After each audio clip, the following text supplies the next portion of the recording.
This is the 2021 Toyota Fortuner, and it has been updated recently. We've got a bit more power and torque from that 2.8 litre turbo diesel engine, and there's been a fair few changes inside and out in this car. However, it is relatively old and there is some new competition in the segment. Number one being the all-new Isuzu MU-X. This old dog does have a few tricks up its sleeve, however, and there are a few things I really like about this Toyota, and I want to run you through everything today. Inside, outside, technology, safety, comfort, cost of ownership, everything. Let's get stuck into it. The Toyota Fortuner is a 7-seat four-wheel drive wagon based upon the Hilux, but with 3 rows of seating and a coil-sprung rear suspension. Being a bit smaller than the more popular Land Cruiser Prado, the Fortuner lines up against the likes of Isuzu's MU-X and Mitsubishi's Pajero Sport, as well as the broader range of more road-focused large family SUVs. The Fortuner does get a few upgrades for late 2021, but confusingly for us, our test car did miss out on these changes. Crusade Specification in particular now gets a 360-degree reversing camera, blind spot monitoring, dual zone climate control and rear cross traffic alert. The Fortuner also gets the Toyota Connected Service treatment, which can put in an emergency call in case of an accident, send your location to emergency services and track the car in case of theft. These upgrades do bring a bump in price, however. For the Crusade spec like we have here, you're looking at $62,945 before on-road costs. That's up $1,535 with the changes. This all comes on top of existing standard kit for Fortuner, like interior leather trimming, heated front seats with electric adjustment, an 8-inch infotainment display, keyless entry with push-button start, and a 4.2-inch multifunction display in front of the driver. This is the interior of the Fortuner, and you can get a sense of the age of this car in a few places, but overall I think it's pretty good. You've got an updated infotainment display here. That's got all the important stuff: Apple CarPlay, Android Auto, native navigation and digital radio. That's all really good, and you've also got buttons on the outside and knobs, so when you're driving you can just turn the volume up and down nice and easy. It's easy to get to where you need to be with those things installed. You've got single 12-volt and USB power outlets further down there. Once again, doesn't set the world on fire, but it does the job. And then open up this lid here, you've got 2 cup holders. But that's not all. Extra cup holders here under the air vents, they pop out on both sides. You've got twin glove boxes here, which is handy for a bit of extra storage on the road. And you'll notice there is a little air vent here in the top glove box. That actually vents air-conditioned air into that top section, whether it's hot or cold, depending on how you've got the air conditioning set up. But it might be handy for keeping something like sandwiches cool on the longer road trips. Another thing to mention in this Crusade specification, you've got electric heated leather seats, and they're pretty comfortable, which is probably the most important thing. They're fairly broad. I can get in there quite comfortably. There's a lot of adjustment upwards and downwards, and you've got tilt and rake on the steering column as well. So you can dial yourself in behind the wheel quite comfortably. If you needed to chew up lots of Ks, go on that big road trip with the family, this Fortuner wouldn't be too bad. While a couple of extra power outlets certainly wouldn't go astray, the Fortuner does work well from a practicality point of view, and the extra technology it now scores, like the 360 camera and dual zone climate control, does help bring it back up to speed. Here's the second row, and first things first, good news is there's lots of space in the back here. That's my seating position up front, and as you can see, lots of leg room, and there's a fair bit of foot and toe room as well. The headroom is pretty good because you've kind of got this scalloped space above you here. It means I'm not really touching my head. I'm not the tallest person in the world either, but you do have air vents there. That's a nice touch, and there are fan speed controls up here in front of the light. So on a hot day, on a cold day, you can stay relatively comfortable in this Fortuner. In terms of power outlets, you've got one 12-volt outlet here. That's next to a funny little storage thing. Maybe fit a small wallet or some coins in there, but not a whole lot more. And below there, you've got a household power outlet. Now that is a handy thing. Don't expect to run anything like a microwave off it, but something like a laptop or a camera, you can charge that on the road. It's pretty handy. You've also got fold-out hooks here on the backs of the seats and mat pockets for a bit of extra storage. But probably my favorite thing, and one big advantage this Fortuner has over others in the segment, is the fact that this second row slides forward and back, and the backrest tilts also. So you can get comfortable in here, but you can also apportion space when you need it. If you're using that third row for people in the back or just space for loading more stuff in, you can cinch this forward and make the most of all of the space inside of this car. Couple of other things I didn't mention, floor mats in the second row, they're rubber. They've got a little bit of a lip to them, so they tend to catch the sand and the mud and the dirt. That's a great thing to have. I think four-wheel drivers and families will appreciate. It's easy to keep this thing clean. And also there is a fold down armrest, and you've got some extra cup holders that pop out just like that. Now, before I jump into the third row, I just want to run you through the boot of this Fortuner because it is a little bit different to others in the segment, and that mostly boils down to the way this third row operates. Instead of folding into the floor like most others, it is up on the side here. It's a little bit different, a little bit old school as well. It does affect visibility and usable space in the boot. You can really see those seats there, but I have to say the space that these seats do take up when they're like this isn't space you'd use all the time, so it's probably not as bad as you think. And some people, four-wheel drivers in particular, might prefer this setup because a couple of bolts, you can pull these seats out completely. You can't say that for seats that fold into the floor.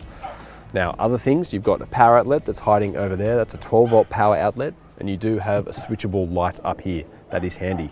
Now, naturally, there is a full-size underslung spare on this Fortuner, and Toyota has sweat the details on how you access that. Some cars have the access point for winding down the spare wheel up in here somewhere. But imagine if your boot was loaded up with stuff, or you've got some drawers bolted in there, you can have a really hard time actually getting to that point to lower the spare wheel down. Not in this car, however. It's mounted just here, below the door opening recess. So it doesn't matter how much stuff you've got in here, you can still get to that point and lower the spare down. Nice work, Toyota. Let's drop these bad boys down and see how they go. Other side, pretty easy to set up. And once you're in 7-seat mode, there is still a fairly usable amount of boot space there. No, it's not huge, but it's decent. The sliding function on this second row does pay benefits, as you'll see in a minute, but the second row also tumbles forward, and that gives you access into the back here. Now, I've given this third row its best chance because I've got this second row slid forward and I've tilted the backrest back as well. And as you can see, it's actually not too bad in the back here. It's better than most others in the segment. Headroom is a little bit tight.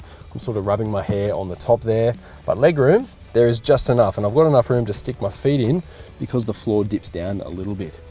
Visibility isn't too bad either. I've got a decently sized window here. I can see what's going on through the front. I've got no cup holders in the back here, and there's no USB points either. There is a storage bin on the side here, that's fairly handy, but I do have air vents up in the roof, and that is mostly important for people to stay comfortable, I think, in the third row. Overall, I think this is pretty decent. Under the bonnet is a new take on the Toyota 2.8 litre turbo diesel engine. This is shared with the Hilux and Land Cruiser Prado, and it now makes 150 kilowatts and 500 Newton meters. There's a redesigned diesel particulate filter system as well as a 6-speed automatic gearbox. Like the Hilux, the Fortuner gets a part-time shift-on-the-fly 4-wheel drive system with low range and a locking rear differential. If you want a permanent all-wheel drive setup, you will need to step up to the Land Cruiser Prado, or elsewhere, look at the Ford Everest.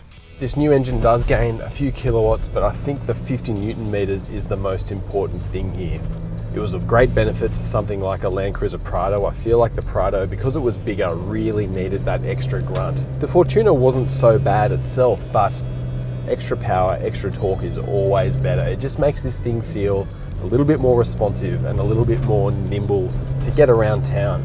The 6-speed gearbox is the same. It does a great job. It's smooth, it's got good response, and it picks the right gears just about every time. This 2.8 litre engine is reasonably refined as well for a 4-wheel drive wagon. In comparison to other wagons, these are all based on a 4-wheel drive ute converted into a wagon. It's pretty good, I think. Yes, it's not as good as more road-going SUVs, but that is a case of the segment. You do have to give up a little bit of that to gain things like towing capacity and off-road capability. And that's another thing with the ride and handling of this car. It's definitely a little bit more agricultural in comparison to other 7-seat SUVs. I think the ride personally is pretty comfortable. There is definitely no dynamic ability going on here. We have an old school hydraulic steering assistance here, and there is a little bit of vagueness off center when you get up to speed. It's a little bit heavy at low speeds as well, especially when you compare it to more modern electric systems. but it's also something you tend to get used to. If you approach this from the point of view of it being a four-wheel drive, it's perfectly acceptable. Today we've been spending some time in some pretty tight streets around the city and the suburbs. And in those situations, the Fortuner does feel a little bit like a fish out of water. It's a relatively large car and the turning circle isn't great. It's better than a Ute, however, because the wheelbase is shorter.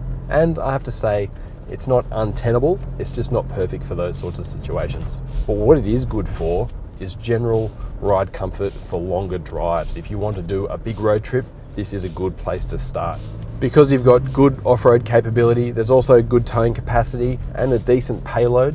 This Fortuner does have a broad spectrum of capability, along with being a solid family car. The latest updates do help round out a solid overall safety package that also includes autonomous emergency braking, traffic sign recognition, adaptive cruise control, and a 5-star ANCAP safety rating from 2019. And the official claimed fuel consumption is 7.6 litres per 100 Ks on the combined cycle. Although we got a bit higher than that, we were closer to 10 litres per 100 during our time with the car. Servicing is required every 6 months or 10,000 kilometres for the Fortuner, which is twice as often as most other cars out there.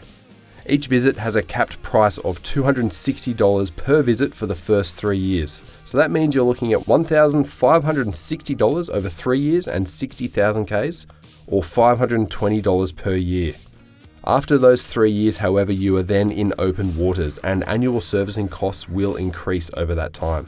I feel like the years have been somewhat kind to the Fortuner. This is a car that did get off on the wrong foot in Australia. It was a bit too expensive and didn't really seem to suit our taste. It's been outsold by most other cars in the segment and other Toyotas as well. Think about Prado, think about Hilux, think about Land Cruiser, think about Kluger. They have outsold this thing massively over the years, but I feel like at the moment, this car is feeling pretty good. The updates are great and I really like that powertrain, a 2.8 litre turbo diesel, but the extra power and torque has gone a long way.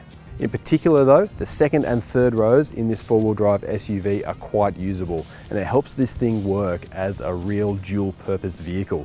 It can tow, it can go off-road, it can do the big road trips, but it's still quite good at that day-to-day duty. No, it's not as refined as something like a CX-9, a Kluger, a Santa Fe, any of those things, but those things can't tow or go off-road either, so choose your poison in that regard.